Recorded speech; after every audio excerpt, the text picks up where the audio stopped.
어리석은 자는 그의 마음에 이르기를 하나님이 없다 하는도다. 그들은 부패하고 그 행실이 가증하니 선을 행하는 자가 없도다.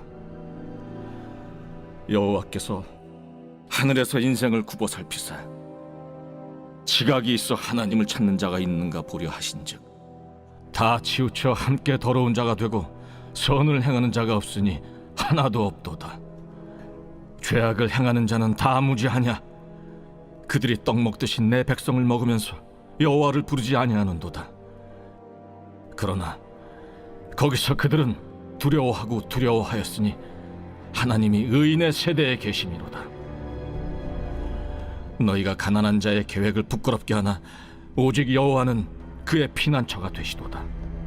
이스라엘의 구원이 시온에서 나오기를 원하도다. 여호와께서 그의 백성을 포로된 곳에서 돌이키실 때 야곱이 즐거워하고 이스라엘이 기뻐하리로다. 시편 14편 말씀입니다. 오늘 말씀 가운데 함께 우리가 보실 교훈을 살펴보기를 원하는데요. 시편 4편도 역시 다윗이 지은 시입니다. 이제 다윗이 사울 왕에 피해서 광야의 생활을 도망쳐 다니며 하게 되었죠. 16년 동안이나 도망자의 그런 삶을 살아갑니다. 굴에 거하기도 하고 들판에 거하기도 하고 여러 방면으로 도망쳐 다니면서 산으로 들으로 도망쳐 다니죠. 그러다가 이제 어느덧 이 다윗과 다윗을 따르는 무리들이 마온이라는 곳에 들리게 되었습니다. 마온이라는 도시에 들리게 되는데 그곳에서 나발이라는 사람을 만나게 되죠. 이 나발이라는 사람은 아주 큰 부자였습니다. 아주 가장 그 도시에서 많은 부를 가진 사람이었고 많은 돈이 많은 그런 사람이었는데 이 나발이라는 사람은 완고하고 행실이 악한 사람이었습니다. 하나님을 섬기지 않는 사람이었죠. 반면에 그 아내인 아비가일은 아주 총명하고 용모가 아름다웠던 그리고 하나님을 경외하였던 그런 사람이었습니다. 근데 하루는 이제 다윗의 부하들이 이 나발이 광야에서 양을 치고 또 그 양털을 깎을 때에 그를 도와서 그 동물들을 지켜주고 양을 지켜주었다는 것입니다. 주변의 도적들이나 짐승들로부터 안전하게 지켜주었는데 이후에 이 나발이라는 사람은 그 은혜를 잃어버리고 오히려 다윗을 조롱하고 저주하는 것을 볼 수가 있습니다. 그때에 다윗이 자기 부하들을 이끌고 이 은혜를 잊은 나발에게 달려갈 때에 이 아내 아비가일이 지혜롭게 대처하면서 이 다윗의 마음을 풀리게 합니다. 이것이 이제 오늘 본문 말씀의 내용인데요. 본문 말씀에 나오는 것처럼 이 나발이라는 사람이 등장하는데 이 나발이라는 사람의 이름 뜻은 어리석은 자라고 말씀하고 있습니다. 이 나발이라는 단어 자체가 바로 어리석은 자라는 뜻을 가지고 있는데요. 1절 말씀을 함께 읽어보겠습니다. 1절 말씀입니다. 어리석은 자는 그의 마음에 이르기를 하나님이 없다 하는도다. 그들은 부패하고 그 행실이 가증하니 선을 행하는 자가 없도다. 말씀을 보니 하나님을 모르는 어리석은 자는 하나님이 어디 있느냐, 이 세상에 하나님은 없다라고 얘기하고 있는 것입니다. 그것이 어리석다는 것이죠. 잘 모르고 잘 못 배우고 말이 어눌하거나 또한 이해력이 떨어지는 사람을 보고 성경은 어리석은 자라고 얘기하고 있지 않습니다. 오늘 말씀하고 있는 성경에서 말씀하고 있는 어리석은 자는 하나님이 어디 있느냐, 하나님이 없다 하는 자를 어리석은 자라고 말하고 있는 것이죠. 여러분, 우리가 살아가다 보면 이 세상에 하나님이 어디 있느냐, 하나님을 믿지 말고 나를 더 믿고, 하나님을 믿지 말고 물질을 더 의지하고, 하나님을 믿지 말고 내 주먹을 더 믿어라 라고 얘기하는 사람들이 많이 있습니다. 더 조금 충격적인 것은 이제 한 기독교 단체에서 100명의 청년들을 대상으로 설문조사를 했는데 하나님이 정말로 살아계심을 믿으십니까? 라는 대답에 40%만 그렇다라고 대답을 한 거예요. 그래서 60%가 잘 모르겠다고 하는 겁니다. 하나님이 살아 계시는지, 하나님께서 함께 하시는지, 교회를 다니면서도 젊은 청년들이 하나님이 정말 계셔서 나와 함께 하시고 정말 살아 계셔서 내 삶을 인도하시는 것을 잘 모르겠다고 하는 겁니다. 그냥 때가 되니까 어떤 친구들은 교회를 가는 친구도 있고, 또 어떤 친구들은 온 가족이 다 교회 다니므로 부모님이 강권해서 교회 다니는 친구들도 있고, 또 어떤 친구들은 또 사교를 위해서 나오는 친구들도 있다는 것입니다. 또한 마음이 헛헛해서 재밌어서 나오는 친구들도 있고, 이렇게 가진 목적으로 나온다는 것입니다. 10명 중에 4명만이 하나님께서 살아계시다라고 말을 하고 6명은 하나님이 정말 살아계시다는 것을 모른다는 것입니다. 정말 안타까운 일이죠. 여러분, 세상이 악할수록 이와 같은 일들이 많이 있다는 것입니다. 세상이 악할수록 정말 하나님께서 살아계신다, 하나님이 어디 있느냐, 하나님의 존재를 부정하는 것이죠. 그럴 때에 성경은 이런 자들을 가리켜 어리석다라고 말씀하고 계십니다. 사랑하는 성도 여러분, 하나님께서는 정말로 살아계셔서 우리와 함께 하시고 우리의 삶을 인도하시는 하나님이신 줄 믿으시기 바랍니다. 그 하나님께서는 오늘 하나님을 찾는 자, 또 하나님께 예배드린 자를 찾기를 원하신다는 것이죠. 오늘 2절 말씀을 함께 읽어보겠습니다. 2절 말씀입니다. 여호와께서 하늘에서 인성을 굽어 살피사 지각이 있어 하나님을 찾는 자가 있는가 보려 하신즉. 하나님께서 이제 인생을 가운데 정말로 나를 따르며 지각을 가지고 나를 사랑하고 나에게 예배드리며 참 나를 따르는 자가 있는가 보신다는 것입니다. 오늘도 찾고 계신다는 것이죠. 사랑하는 성도 여러분, 바라기는 오늘 함께하는 우리 모두가 하나님께서 찾으시는 자, 하나님께서 원하시는 자, 바로 그 사람이 되시기를 주님의 이름으로 축복합니다.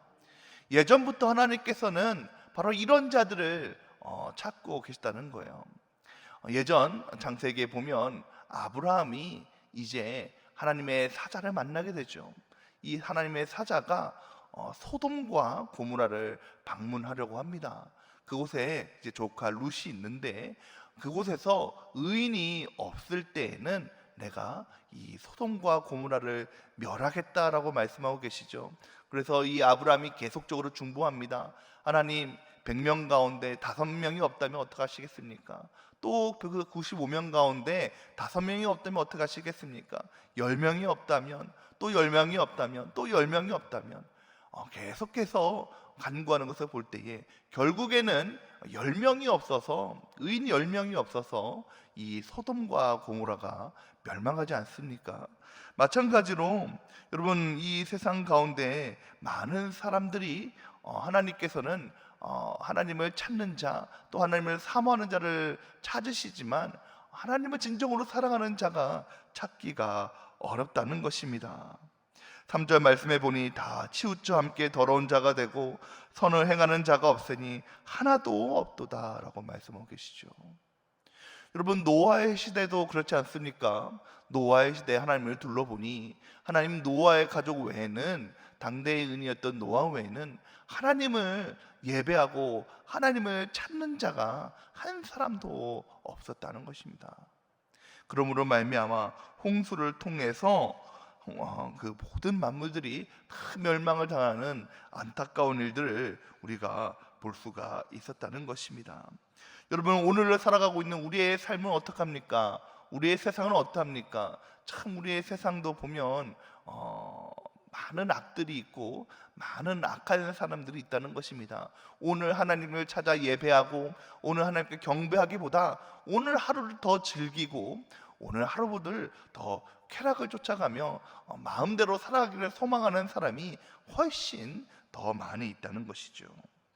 여러분, 그럴 때에 이 악한 시대에, 오늘 우리가 이 악한 시대에 하나님을 따르며 하나님의 말씀대로 살아가는 빛과 소금의 역할을 감당해야 되는 줄 믿으시기 바랍니다.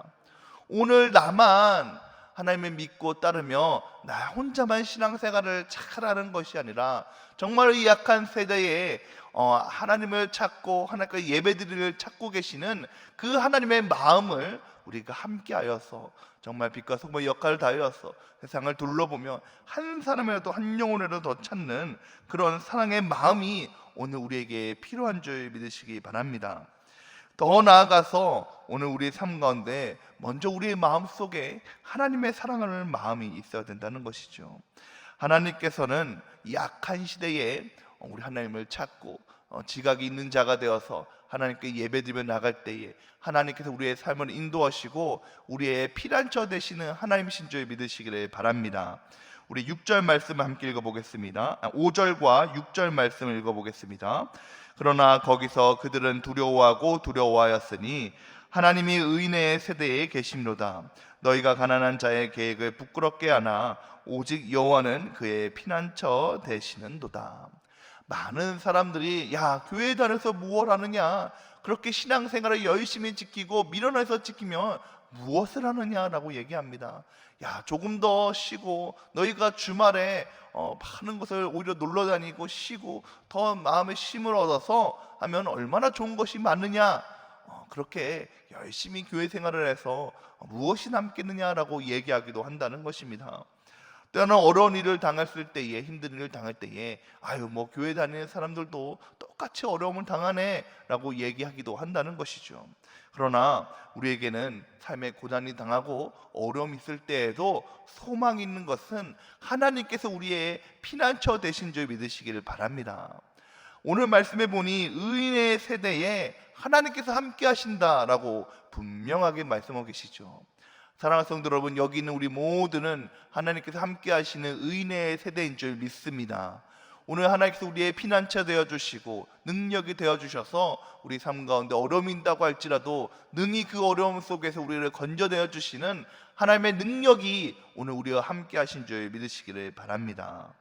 그 능력으로 나아갈 때에 하나님, 우리가 오늘 하루를 살아가면서 하나님이 분명히 살아계시며 우리 삶 가운데 역사하여 주시는 하나님, 지금도 우리와 함께 하셔서 우리의 삶을 인도하시는 그 임마누엘의 하나님, 나의 피난처 되신 하나님을 확신하면서 소망 속에 살아가시기를 주님의 이름으로 축복합니다. 바라기는 우리의 삶 가운데 하나님께서 반드시 이 악한 세대에서 우리를 구원하시고 우리의 삶을 인도하여 주시며 하나님은 없다 하는 그 어리석은 모든 세대에서 우리를 구원하셔서 오히려 그들에게 하나님의 등불을 비춰주시고 빛과 소금의 역할을 감당하셔서 그들을 인도하는 그 역할을 오늘 우리에게 주신 줄 믿습니다. 바라기는 오늘 하루를 살아갈 때에 그 빛과 소금의 역할을 감당하시며 하나님을 더욱더 의지하시는 저 여러분이 되시기를 주님의 이름으로 축복합니다. 함께 기도하겠습니다. 사랑과 은혜가 풍성하신 하나님, 이 땅은 하나님이 없다라고 말하는 어리석은 자들로 넘쳐납니다. 참으로 악한 시대입니다. 곳곳에서 하나님을 부정하며 하나님을 모른다 하고 하나님이 어디 있느냐라고 이야기도 합니다. 하나님, 이 악하고 악한 시대에 하나님, 우리가 더욱더 주님을 바라보게 하여 주시옵시고 하나님이 살아계셔서 오늘 우리와 함께 하시고 나의 구원자 되심을 확신하게 하여 주시옵소서. 그러므로 주님께서 나와 함께 하시며 특별히 성령께서 나와 함께 하여 주시옵시다. 우리 가운데 교통하여 주시옵시고 오늘 우리 삶 가운데 역사하심을 믿습니다. 오늘 하루의 삶도 구원의 하나님을 바라보며 믿음 속에 빛과 소금의 역할을 감당하고 하나님께서 주신 그 사명을 감당할 때에 하나님께서 우리에게 힘이 되어주시고 능력이 되어주시고 피난처 되어주시는 놀라운 은혜가 우리에게 임하게 하여 주시옵소서. 담임 목사님께 힘과 능력을 더해 주시옵시사 이 악한 세대에 주님의 말씀을 온전히 선포할 수 있도록 하나님께서 함께하여 주시옵시고 그 입술에 전할 말씀을 허락하여 주셔서 아버지 어디 있든지 주의 말씀을 선포하는 주의 선지자가 되게 하여 주시옵시고 영육간의 강건함을 허락하여 주시옵시사 주님께서 주신 모든 사역을 온전히 감당하는 우리 담임 목사님 될 수 있도록 하나님 인도하여 주시옵소서. 오늘 하루를 살아가는 우리 백운의 모든 성도들에게도 주님께서 능력을 더하여 주시옵시사 가정에서 또한 직장에서 사업장에서 행하는 모든 곳에서 하나님께서 동행하여 주시옵시고 임마누엘 예수의 은혜가 가득할 수 있도록 하나님 함께하여 주시옵소서. 예수님의 이름으로 기도드렸사옵나이다. 아멘.